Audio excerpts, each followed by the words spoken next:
The Game of Life and How to Play It by Florence Scovel Shinn, Chapter 2, The Law of Prosperity. Yea, the Almighty shall be thy defense, and thou shalt have plenty of silver. One of the greatest messages given to the race through the Scriptures is that God is man's supply, and that man can release through his spoken word all that belongs to him by divine right. He must, however, have perfect faith in his spoken word. Isaiah said, "My word shall not return unto me void, but shall accomplish that whereunto it is sent." We know now that words and thoughts are a tremendous vibratory force, ever molding man's body and affairs. A woman came to me in great distress and said she was to be sued on the 15th of the month for $3,000. She knew no way of getting the money and was in despair. I told her that God was her supply and that there is a supply for every demand. So I spoke the word. I gave thanks that the woman would receive $3,000 at the right time in the right way. I told her she must have perfect faith and act her perfect faith. The 15th came, but no money had materialized. She called me on the phone and asked what she was to do. I replied, "It is Saturday, so they won't sue you today. Your part is to act rich, thereby showing perfect faith that you will receive it by Monday." She asked me to lunch with her to keep her courage. When I joined her at a restaurant, I said, "This is no time to economize. Order an expensive luncheon and act as if you have already received the $3,000. All things whatsoever ye ask in prayer, believing ye shall receive." You must act as if you had already received. The next morning she called me on the phone and asked me to stay with her during the day. I said, "No, you are divinely protected and God is never too late." In the evening she phoned again, greatly excited, and said, "My dear, a miracle has happened. I was sitting in my room this morning when the doorbell rang. I said to the maid, 'Don't let anyone in.' The maid, however, looked out the window and said, 'It's your cousin with the long white beard.' So I said, 'Call him back. I would like to see him.' And he was just turning the corner when he heard the maid's voice, and he came back.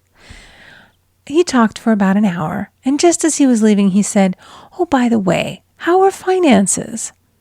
I told him I needed the money, and he said, 'Why, my dear, I will give you $3,000 the first of the month.' I didn't like to tell him that I was going to be sued. What shall I do? I won't receive it till the first of the month, and I must have it tomorrow. I said, 'I'll keep on treating.' I said, 'Spirit is never too late. I give thanks that she has received the money on the invisible plane and that it manifests on time.' The next morning, her cousin called her up and said, 'Come to my office this morning, and I will give you the money.' That afternoon, she had $3,000 to her credit in the bank and wrote checks as rapidly as her excitement would permit. If one asks for success and prepares for failure, he will get the situation he has prepared for. For example, a man came to me asking me to speak the word that a certain debt would be wiped out. I found he spent his time planning what he would say to the man when he did not pay his bill, therefore neutralizing my words. He should have seen himself paying the debt. We have a wonderful illustration of this in the Bible, relating to the 3 kings who were in the desert, without water for their men and horses. They consulted the prophet Elisha, who gave them this astonishing message. "Thus saith the Lord, ye shall not see wind, neither shall ye see rain, yet make this valley full of ditches." Man must prepare for the thing he has asked for when there isn't the slightest sign of it in sight. For example, a woman found it necessary to look for an apartment during the year when there was a great shortage of apartments in New York. It was considered almost an impossibility, and her friends were sorry for her and said, "Isn't it too bad? You'll have to store your furniture and live in a hotel." She replied, "You needn't feel sorry for me. I'm a Superman, and I'll get an apartment." She spoke the words, "Infinite Spirit, open the way for the right apartment." She knew there was a supply for every demand, and that she was unconditioned, working on the spiritual plane, and that one with God is a majority. She had contemplated buying new blankets when the tempter, the adverse thought or reasoning mind, suggested, "Don't buy the blankets. Perhaps, after all, you won't get an apartment and you will have no use for them." Promptly she replied to herself, "I'll dig my ditches by buying the blankets." So she prepared for the apartment, acted as though she already had it. She found one in a miraculous way, and it was given to her although there were over 200 other applicants. The blankets showed active faith. It is needless to say that the ditches dug by the 3 kings in the desert were filled to overflowing. Read 2 Kings. Getting into the spiritual swing of things is no easy matter for the average person. The adverse thoughts of doubt and fear surge from the subconscious. They are the army of the aliens, which must be put to flight. This explains why it is so often darkest before the dawn. A big demonstration is usually preceded by tormenting thoughts.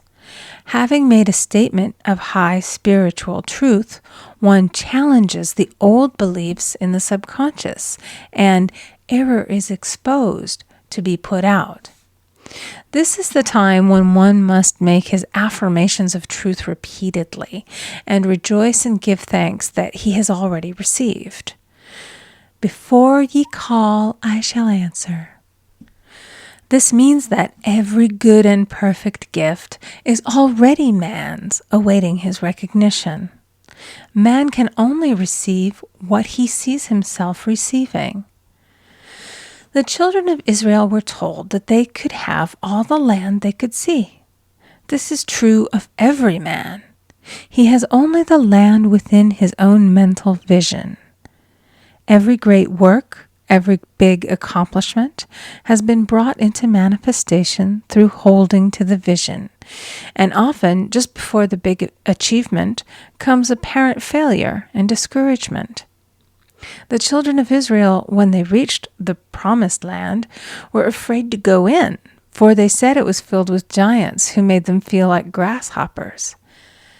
"And there we saw the giants, and we were in our own sight as grasshoppers." This is almost every man's experience. However, the one who knows spiritual law is undisturbed by appearance and rejoices while he is yet in captivity. That is, he holds to his vision and gives thanks that the end is accomplished. He has received. Jesus Christ gave a wonderful example of this. He said to his disciples, "Say not ye, there are yet 4 months, and then cometh the harvest? Behold, I say unto you, lift up your eyes, and look on the fields, for they are ripe already to harvest."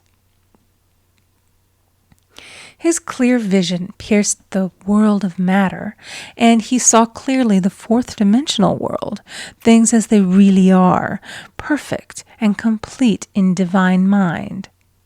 So man must ever hold the vision of his journey's end and demand the manifestation of that which he has already received. It may be his perfect health, love, supply, self-expression, home, or friends. They are all finished and perfect ideas registered in divine mind, man's own superconscious mind, and must come through him, not to him. For example, A man came to me asking for treatments for success. It was his imperative that he raise, within a certain time, $50,000 for his business. The time limit was almost up when he came to see me in despair.